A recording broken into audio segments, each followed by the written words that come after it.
Isang senior citizen ang nasawi sa sunog sa Mandaluyong. Yan at iba pang insidente ng sunog sa pagtutok ni Darlene Kai. Halos hindi na makilala ang katawan ng lalaking senior citizen na na-trap sa sunog kahapon sa barangay Barangka, Itaas sa Mandaluyong City. Ang 87 taong gulang na biktima hindi nakalabas mula sa ikalawang palapag ng paupahang bahay. Natagpuan natin siya malapit doon sa may pintuan, so may indication na mukhang lalabas siya ng bahay niya. So maaaring nasupukit na siya ng usok at then doon na siya inabutan. Sabi ng isang anak ng biktima, mag-isa lang noon ang kanilang ama sa itaas ng bahay ng magkasunog. Nasa trabaho ko nun, sir. Dumating ako dito, sunog na eh. Apektado ang 8 pamilya kabilang ang ilang nangungupahan. Nasa 150,000 piso ang tinatayang danyos ng sunog na iniimbestigahan pa ang sanhi. Kita naman sa drone video ang lawak at tindi ng forest fire sa Abra Kalinga Road na bahagi ng Sitio Pasikad sa Likwan, Baay, Abra kahapon. Magkatuwang ang mga bumbero at TNR Senro bantay gubat sa pag-apula.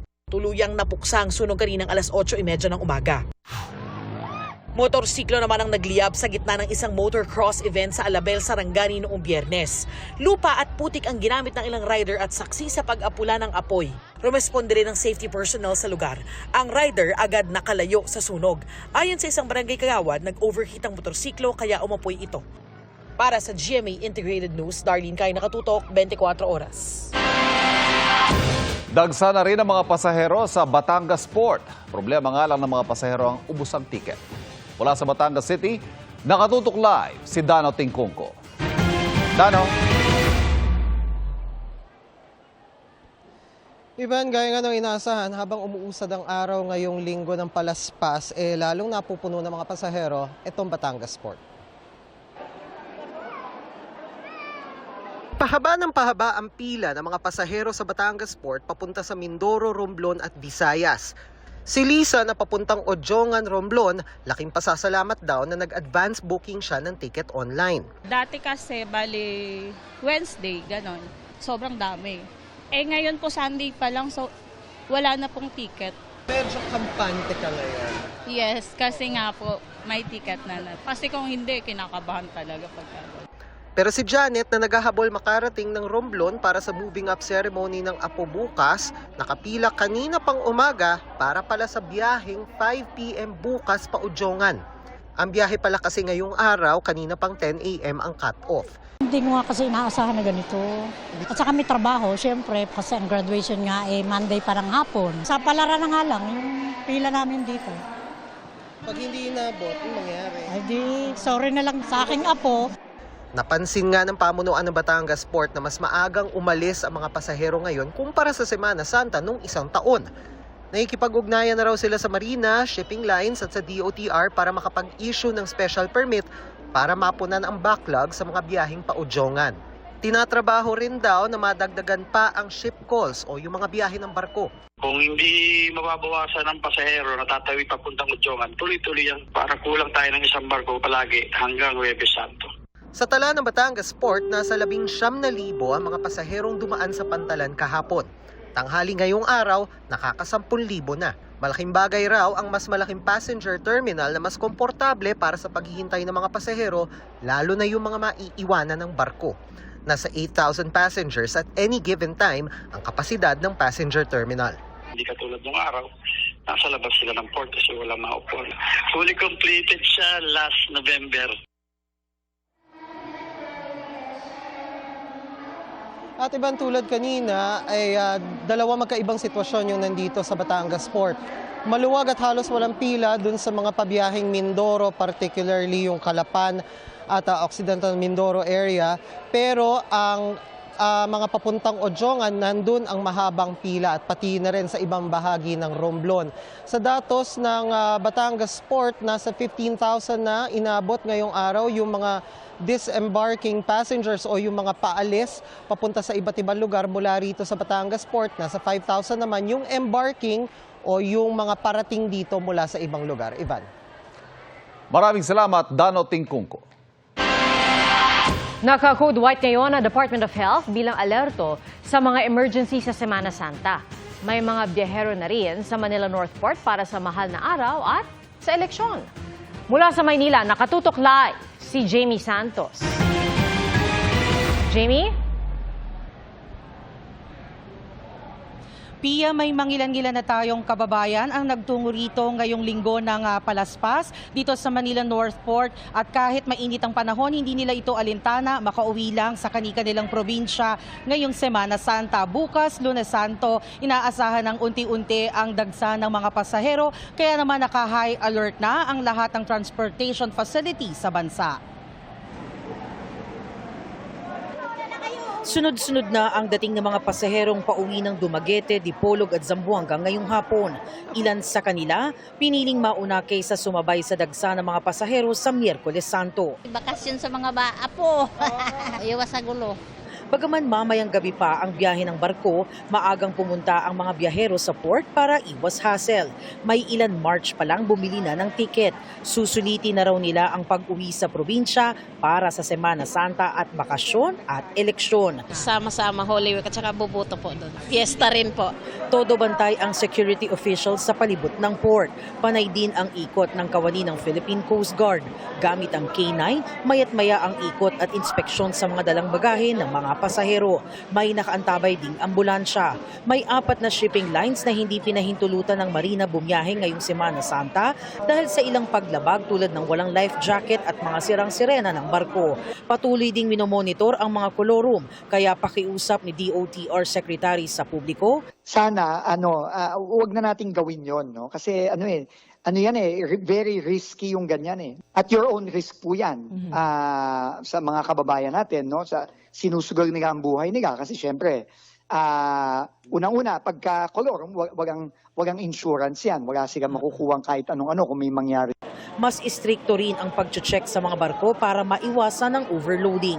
Paalala naman sa mga pasahero ng ilang ferry operator, i-check ang inyong ticket at dumating ng maaga o 4 na oras bago ang departure time sa port para sa maayos na boarding process. Ang cut-off time daw ay 1 oras bago ang biyahe. No physical ticket, no entry. Samantala, ang Department of Health nagdeklara ngayong araw ng Code White Alert para sa Semana Santa bilang paghahanda sa mga posibleng insidente na maaring mangyari habang marami ang bumabiyahe. Pia, tuloy-tuloy din naman ang operasyon dito sa Manila Northport ngayong Semana Santa. Maliban na lamang sa Biyernes Santo na may temporary suspension sa yard, gate and vessel operation. Pero tuloy-tuloy ang operasyon ng disembarkation and embarkation ng mga pasahero. Balik ang kanilang 24 oras na operasyon sa Easter Sunday. At yan ang latest mula rito sa Manila Northport. Balik sa iyo, Pia. Maraming salamat, Jamie Santos. Biglang bumigay ang malaking tent na yan sa isang eskwelahan sa Davao del Norte sa gitna ng graduation rehearsal. Ayon sa school principal, bumuhos ang malakas sa ulan at naipon daw ang tubig sa tent na bigay ng LGU. Agad pinalikas ng mga estudyante sa paligid kaya walang nasugatan sa pagbagsak ng tent. Inayos at pinatibay na raw ng LGU ang tent at gagamitin daw ulit ito sa practice sa graduation.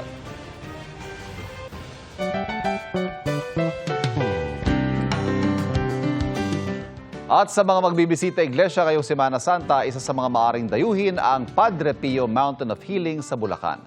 Ipinatayo raw ito ng mag-asawang nakatanggap ng biyaya sa tulong ni Padre Pio. Tinutukan niya ni Von Aquino.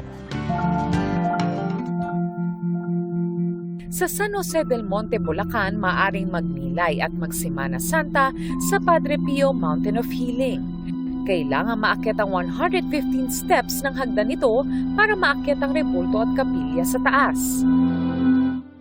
Naging tradisyon na raw ng mga pilgrims dito sa Padre Pio Mountain Healing na bumili ng 2 rosaryo. Yung isa ilalagay nila doon sa paanan ng rebulto ni Padre Pio at yung isa naman ay iuwi nila sa bahay.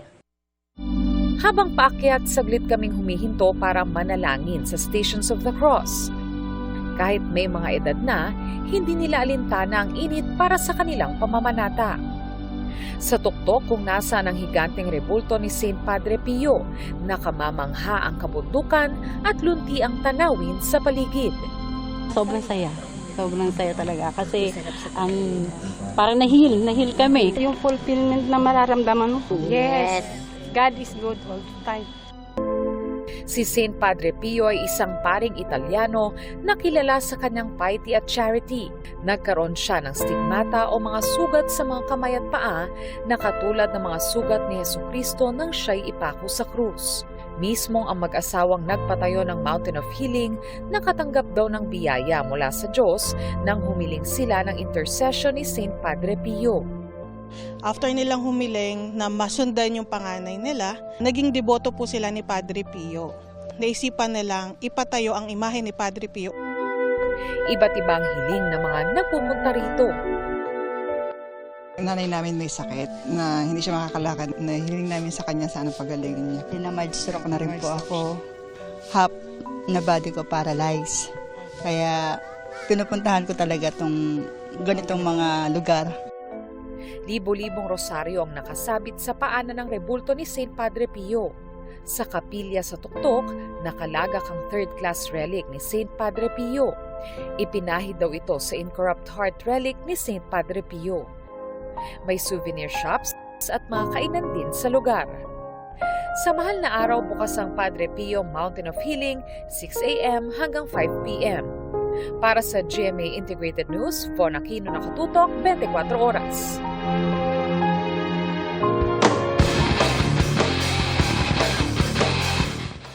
Naging intense ang Game 2 ng NCAA Season 100 Juniors Basketball Finals. Ngayong araw po yan.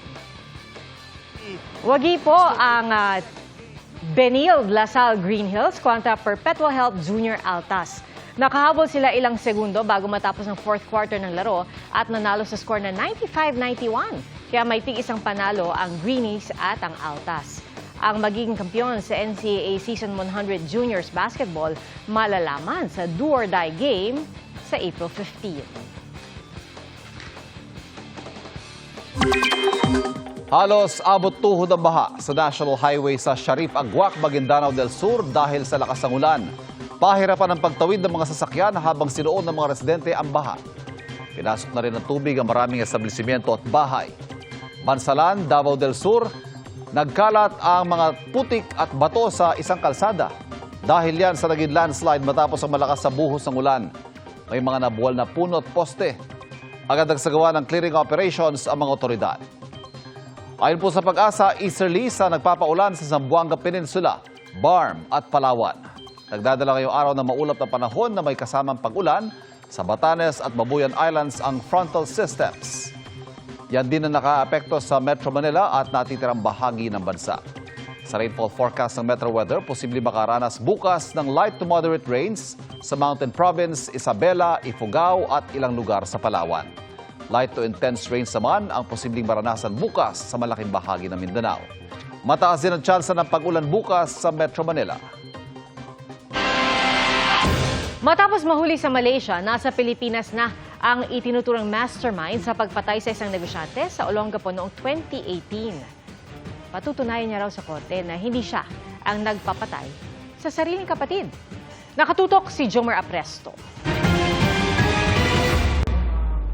Naibalik na sa bansa ang 51 anyos na si Alan Dennis Sitin, ang itinuturong mastermind sa pagpatay sa kanyang kapatid na presidente at founder ng United Auctioneers Incorporated na si Dominic Sitin noong 2018. Kabilang sa mga sumundo sa NAIA Terminal 3, si Police Brigadier General Jean Fajardo, ang hepe ng Police Regional Office 3 at tagapagsalita ng PNP. Ayon kay Fajardo, napagalaman nilang nagtatago siya sa Malaysia at gumagamit pa ng iba't ibang pangalan. Agad-aniya silang nakipag-ugnayan sa police attaché doon at sa Royal Malaysia Police, kaya nahuli si Sitin noong March 22. Meron pong violation po ng immigration laws po ng Malaysia, so he has to pass through the normal channel po, and tinulungan po tayo ng ating embahada sa Malaysia para bigyan po siya ng travel documents kasi wala po siyang passport kasi kinancel na po natin. Sabi pa ni Fajardo, iniimbestigahan na ng PNP kung paano nakalabas ng bansa noon si Sitin. Una nang naaresto ang gunman sa krimen na si Edgardo Luwib na itinuro ang nakababatang Sitin bilang mastermind sa krimen. March 22 nang mahuli si Adrian Rementilla na tumatayong middleman at kasabwat. Well, ang kwento ng gunman, pati na rin itong middleman, di umano, allegedly, ay may kinikimkim, nagalit di umano itong si Dennis Sitin sa kanyang kuya na doon sa kumpanya nila. Itinanggi ni Sitin ang krimen. Patunayan namin sa trial. Papatunayan namin yan. Sa trial, kung gusto nyo malaman, pumunta ko kayo. Umiwas naman si Sitin sa tanong kung paano siya nakalabas ng bansa noon. Dinala sa Camp Oliva sa Pampanga si Sitin habang hinihintay ang commitment order ng korte na nag-issue ng arrest warrant para sa kanyang kasong murder. Nakatakda rin siyang ipresenta sa Campo Crame sa Lunes. Ito po ang pagpapatunay na sa kabila ng mahabang pagtatago ay mahahanap po sila. Para sa GMA Integrated News, Jomer Apresto, nakatutok 24 oras. Posibleng itaas sa orange category ng PNP ang Albuera Leyte kasunod ng pagbaril kay Albuera Mayoral candidate Kerwin Espinosa ayon sa COMELEC. Nakatutok si Ian Cruz. Hinihintay pa ng Leyte Provincial Police ang resulta ng forensic investigation sa 7 police or MOC na tinukoy nilang persons of interest sa pamamaril kay Albuera Leyte Mayoral candidate Kerwin Espinosa. Pero sabi ng Leyte PPO, hindi pwedeng idaan sa inquest proceedings ang mga POI. Base raw ito sa konsultasyon ng Special Investigation Team sa legal team ng pulisya. Technically, wala sila sa crime scene at wala pong direktang evidence sa atin ngayon at wala rin pong direktang testimony na magturo kung sino sa kanila ang involved sa krimen. Inaasahang lalabas bukas ang forensic results gaya ng ballistic examination at paraffin test. Magiging gabay ito sa posibleng pagsasampa ng reklamong paglabag sa Comprehensive Law on Firearms and Ammunition at Frustrated Murder laban sa mga POI. Nagpapagaling pa si Espinosa na nahagip ng bala sa itaas ng dibdib na lumabas sa kanang balikat. Tinitiyak naman ng Police Regional Office 8 at Leyte Police Provincial Office na walang whitewash sa pagsisiyasat na ginagawa nila. Ang Leyte Police Provincial Office ay it is committed sa thorough evidence-based and impartial investigation based po on established policies. Sinagot ni Espinosa ang sinabi ni Leyte 4th District Representative Richard Gomez na scripted at ambush miraw ang nangyari at hindi maganda ang kanyang acting. Hindi naman to acting, hindi naman ako tulad sa kanya na artista eh. Bakit nandoon ang mga kapulisan niya, city director pa ang nandoon at ang mga intel? Ha? Sagutin mo yung Richard Gomez. Bakit nandoon? Inutusan mo ba? Wala raw komento si Congressman Gomez sa pahayag na ito ni Espinosa pero una na niyang sinabing nangangalap siya ng mga impormasyon at inaalam ang timeline o pagkakasunod-sunod ng mga pangyayari. Sinusubukan pa naming kunin ang panig ng Malacanang. Para sa GMA Integrated News, Ian Cruz, nakatutok 24 oras. 29 na araw bago ang eleksyon 2025. Tuloy ang pag-iikot ng mga kandidato sa pagkasenador. Nakatutok si Danoting Cunco. Isinulong ni Senator Pia Cayetano ang advokasya niya sa kalusugan. Paglaban sa fake news ang binigyan diin ni David D'Angelo. Mas maraming hukuman ang mungkahi ni Atty. Angelo de Alban. Nasa campaign rally sa Caloocan si Lyodi de Guzman at Atty. Luke Espiritu. Nag-motorcade sa South Cotabato si Atty. Raul Lambino. Suporta para sa mga magsasaka ang itutulak ni Senator Lito Lapid. Hanap buhay para sa mahihirap ang isinulong ni Congressman Rodante Marcoleta. Pagprotekta sa kababaihan at OFW ang binigyang diin ni Liza Maza. Mas mababang singil sa utilities ang itinulak ni Senator Francis Tolentino. Nag-motorcade sa Caloocan, Malabon at nabota si Benher Abalos. Universal Social Pension for Senior Citizens ang isusulong ni Bam Aquino. Isusulong ni Mayor Abby Binay ang libreng maintenance medicine. Promotion ng MSMEs ang isa sa mga advokasya ni Ping Lacson. Kasama nila sina Manny Pacquiao at Tito Soto. Si Representative Bonifacio Bosita ipagtatanggol daw ang tricycle drivers. Patuloy naming sinusundan ang kampanya ng mga tumatakbong senador sa eleksyon 2025. Para sa GMA Integrated News, Danoting Cunco, nakatutok 24 oras. This whole week, I will be with my family. Tuwing Semana Santa, nakaugalian raw ni samahan ng mga makasalanan star David Licauco at ng kanyang pamilya na magbisita iglesia. We will do the 7 churches, bisita iglesia. Yun kasi yung family tradition namin the past years. Visita Iglesia rin with Julian San Jose ang planong gawin ni River Cruz. Gusto namin magbisita ang iglesia and spend time lang with the family and her family. Si Betong Somaya sa beach and destination kasama ang pamilya. Usually kasi ang ginagawa namin, nagsastaycation kami sa hotel. Pero ngayon, beach naman for the family. Magkakasama naman ang Dante Squad ngayong Holy Week. Wala pang plano masyado, so minsan alam mo mahilig kami sa last minute. So tignan natin kung saan kami dadalhin ng mga bagay-bagay. Ganyan din ang Holy Week plans ni Camille Prats na excited nang makasama ang kanyang buong pamilya. This coming Holy Week, we've made plans with my family. So it's a big family event. Si Barbie Fortesa naman, susulitin ang quality time this Holy Week. I-maximize ko ang Holy Week break ko and I'll spend time with my family. Sa bahay lang. Out of the country naman ang balak ni Lice Lopez. I'm planning to go sa Bali. Mas malapit sa beach para mas relaxing.